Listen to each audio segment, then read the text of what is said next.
So we were reading your last article and you wrote about the U.S. pushing ahead with its plan for a coup in Venezuela. Do you think what's happening right now, the concert in Colombia, the promise to force aid crossing to the border, fit into that perspective?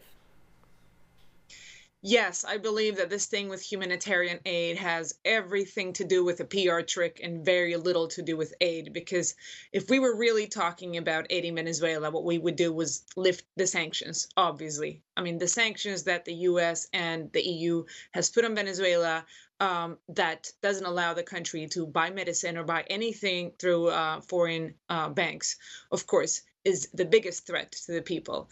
And I think they were trying to play this trick with aid, knowing that the Venezuelan government would say no. So they wanted them to say no so that they can use this as an excuse to then invade the country. And it's unfortunately a trick that the government fell into. And you were recently in Caracas. Can you tell us what is the analysis of the situation over there, especially since media keeps reporting that there's a lot of issues on the ground? Are they real or are they not? I mean, it depends on what you're referring to. Of course, there is an economic crisis, and the crisis is real. Inflation is real. Inflation has been aggravated because of the economic politics of the government. However, what I found was that nobody that I met wanted a foreign invasion at all.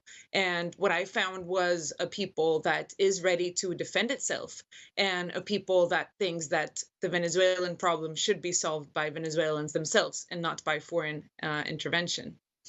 And I will also add that it's a very interesting parallel talking about this humanitarian aid business when Russia was trying to do the exact same thing in Ukraine 2014, entering with humanitarian aid.